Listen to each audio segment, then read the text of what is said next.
Hey guys, welcome back to my YouTube channel easy way. आज है 8 अप्रैल और 8 अप्रैल के जितने भी इंपॉर्टेंट करंट अफेयर्स के क्वेश्चन है उनको मैंने इस वीडियो में कवर अप करने की कोशिश की है। आई होप आप लोगों को मेरा ये वीडियो पसंद आएगा। तो आज का जो पहला क्वेश्चन है वो है, फोर्ब्स द्वारा जारी शीर्ष अरबपतियों की श्रेणी में मुकेश अंबानी का कौन सा स्थान है। मुकेश अंबानी जो है वो इंडिया के और एशिया के जो है सबसे रिचेस्ट पर्सन है।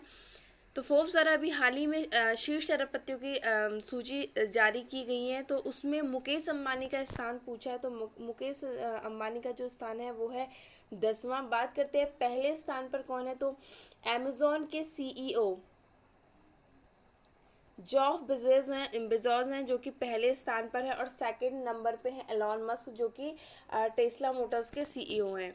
तो आपको टॉप टू और जो मुकेश अंबानी का स्थान है वो आपको याद रखना है।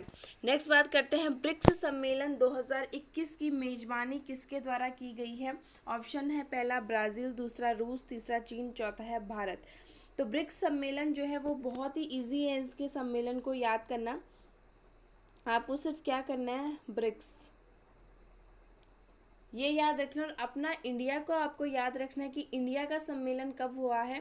तो इंडिया जो है रिसेंटली यानी 2021 में जो सम्मेलन हुआ है उसकी मेज़बानी इंडिया के द्वारा हो रही है। तो इसमें सीरियल वाइज चलता है। अभी जो 2022 का होगा वो होगा चाइना में, और 2023 का जो होगा वो होगा साउथ अफ्रीका में। 20 का पूछा जाएगा तो रशिया, और 19 का पूछा जाएगा तो ब्राज़ील आपका आंसर होगा। तो बहुत आसान है ब्रिक्स के सम्मेलन याद करना। तो 2019 का जो हुआ है, 2021 का जो है उसकी मेज़बानी हमने यानी कि हमारे प्यारे भारत ने की है। अब बात करते हैं कि ब्रिक्स क्या है। तो ब्रिक्स जो है 5 इसके घटक देश हैं।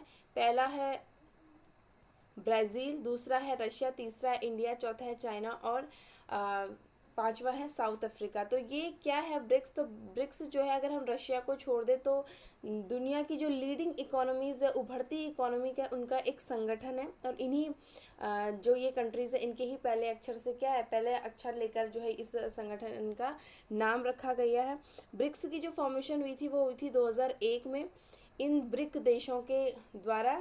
साउथ अफ्रीका जो है वो इसमें 2010 में ऐड हुआ है। तो ये चीज़ें आपको ब्रिक्स के बारे में ध्यान रखनी है। नेक्स्ट बात करें, कौन से देश के द्वारा ओलंपिक में भाग न लेने की घोषणा की गई है। यानी जिसने अभी रिसेंटली घोषणा की है कि वो क्या करेगा, वो ओलंपिक में भाग नहीं लेगा। आपका ऑप्शन है south Korea, north Korea, Pakistan और अफगानिस्तान। तो इस क्वेश्चन का जो राइट आंसर हो जाएगा वो हो जाएगा साउथ कोरिया। तो नॉर्थ कोरिया, इसका जो आंसर होगा वो होगा नॉर्थ कोरिया। तो नॉर्थ कोरिया ने रिसेंटली भी अनाउंसमेंट की है कि वो जो टोक्यो ओलंपिक्स होने वाले हैं उसमें पार्टिसिपेट नहीं करेगा। नॉर्थ कोरिया और साउथ कोरिया ये दोनों एक दूसरे से सटी हुई कंट्री हैं, और पेपर में बहुत बार पूछा जाता है कि कौन से क्या है, दोनों को कौन सा पैरेलल दोनों देशों को एक दूसरे से अलग करता है। तो 38th पैरेलल है जो कि इन दोनों देशों को अलग करता है। तो एक स्वर्ग है, दूसरा क्या है, नर्क है। साउथ कोरिया में आप चले जाएंगे तो क्या है, वर्ल्ड की बहुत लीडिंग इकोनॉमी, और नॉर्थ कोरिया में चले जाएंगे तो यहाँ आप अपने मर्जी के कपड़े और अपने मर्जी का हेयर स्टाइल तक नहीं कर सकते। नॉर्थ कोरिया की बात करें तो किंग जोंग है जो कि क्या है, अभी वहाँ पर तानाशाह हैं, और करेंसी जो है नॉर्थ कोरियन वॉन चलती है, और प्योंगयांग है जो कि यहाँ की कैपिटल है। नॉर्थ कोरिया है तो मतलब ऐसा देश, लेकिन अगर हम ओलंपिक के पर्सपेक्टिव में बात करें तो बहुत ही हमारे लिए शर्म की बात है कि इनके पास 56 मेडल हैं ओलंपिक में, और भारत की बात करें तो भारत के पास मात्र 28 मेडल हैं जो कि भारत ओलंपिक से लाया है। नेक्स्ट बात करते हैं, सिलौर के लिए ओलंपिक क्वालिफाई करने वाली प्रथम भारतीय महिला कौन बनी है। तो आपके ऑप्शन है भावना कांत, नेत्रा, लक्ष्मी त्रिपाठी और तरुणी दत्ता। तो इसका जो सही आंसर है वो है नेत्रा। सिलौर क्या होता है, कई बच्चों को पता नहीं हुआ कि सिलौर क्या होता है। तो सिलौर होता है नाविक। तो इस तरीके से सिलौर के लिए क्वालिफाई करने वाली ओलंपिक के लिए ये पहली भारतीय महिला है, इसलिए आपके एग्ज़ाम पॉइंट ऑफ व्यू से ये इम्पॉर्टेंट है। तो आपको ये ध्यान रखना है कि सिलौर जो है जिन्होंने क्वालिफाई किया है सिलौर के लिए वो है नेत्रा, और फर्स्ट इंडियन वुमेन है जिनके द्वारा ये क्वालिफाई किया गया है।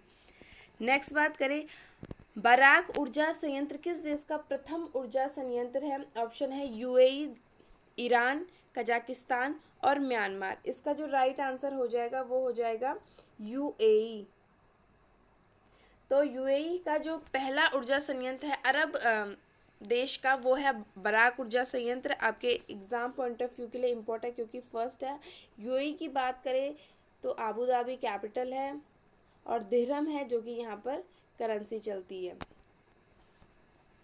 नेक्स्ट बात करें, आरबीआई की 2021-22 के लिए पहली द्विमासिक मौद्रिक नीति यानी मॉनेटरी पॉलिसी जिसको बोला जाता है, तो उसके अनुसार रेपो रेट क्या तय की गई है? आपके ऑप्शन है 4%, 5%, 3%, 3.5%। अब ये क्या होता है, देखो आरबीआई के द्वारा एक कमेटी तैयार की जाती है जिसे मॉनेटरी पॉलिसी कमेटी बोलते हैं। तो ये कमेटी क्या करती है, साल में जो है 4 बार ये मॉनेटरी पॉलिसी लाना इनके लिए कंपलसरी होता है। तो जो 2021-22 वित्त वर्ष है इसके लिए पहली जो द्विमासिक मौद्रिक नीति लाई गई है उसके अनुसार जो रेपो रेट रखी गई है वो रखी गई है 4%। अब रेपो रेट क्या होता है, देखो जब कभी भी आरबीआई बैंकों को लोन देता है तो जिस रेट पर देता है उसको रेपो रेट कहते हैं, और जब बैंक वापस करते हैं आरबीआई को तो जिस रेट पर करते हैं उसको रिवर्स रेपो रेट कहा जाता है। तो आपको ध्यान में रखना है जो 4% है वो रेपो रेट है, और 3.5% है वो रिवर्स रेपो रेट है। 4.25 एक आपको और याद रखनी है बैंक रेट जो है वो है 4.5%। अब बैंक रेट और रेपो रेट में क्या डिफरेंस है? रेपो रेट जो है वो शॉर्ट टर्म लोन्स के ऊपर दिया जाता है, जबकि जो बैंक रेट है वो लॉन्ग टर्म के ऊपर दी जाती है। तो बैंक रेट है 4.25%, रिवर्स रेपो रेट है 3.35%, और जो रेपो रेट है वो है 4%। रेपो रेट आपको याद रखना है कि जिस दर पर आरबीआई बैंकों को लोन देता है रिवर्स रेपो रेट होता है जब बैंक आरबीआई को वो पैसा वापस करता है। नेक्स्ट बात करें, हाल ही में फातिमा रफ़ीक ज़कारिया का निधन हो गया, वो किस क्षेत्र से संबंधित है? आपके ऑप्शंस है पत्रकार, राजनीतिज्ञ, अभिनेत्री, लेखक। तो इसका राइट आंसर हो जाएगा पत्रकार। ये बहुत ही फेमस पत्रकार थी। रिसेंटली कोविड-19 के कारण जो है इनका निधन हो गया है, तो आपको इनका नाम पता होना चाहिए और किस क्षेत्र से ये संबंधित थी, तो पत्रकार थी। नेक्स्ट बात करें, इंटरनेशनल मॉनेटरी फंड का हेडक्वार्टर कहाँ पर है? तो इंटरनेशनल आपके ऑप्शंस है वॉशिंगटन डीसी, कनाडा, पेरिस और एम्स्टर्डम। तो राइट आंसर हो जाएगा वॉशिंगटन डीसी। आईएमएफ की बात करें तो 27 दिसंबर 1945 में जो है वो आईएमएफ की स्थापना की गई। हेडक्वार्टर जो है वो वॉशिंगटन डीसी में है। जो एमडी है अभी क्रिस्टलिना जॉर्जिवा जो है वो एमडी हैं, और इनकी जो चीफ इकोनॉमिस्ट हैं इनका नाम आपके लिए बहुत इम्पोर्टेंट है, गीता गोपीनाथ। क्यों इम्पोर्टेंट है? क्योंकि ये इंडियन है। तो इतनी चीज़ें आपको इंटरनेशनल मॉनेटरी फंड के बारे में पता होनी चाहिए। आज के जितने भी इम्पोर्टेंट करंट अफेयर्स थे उन को मैंने कवर अप करने की कोशिश की है। आई होप आप लोग को मेरा ये वीडियो पसंद आएगा।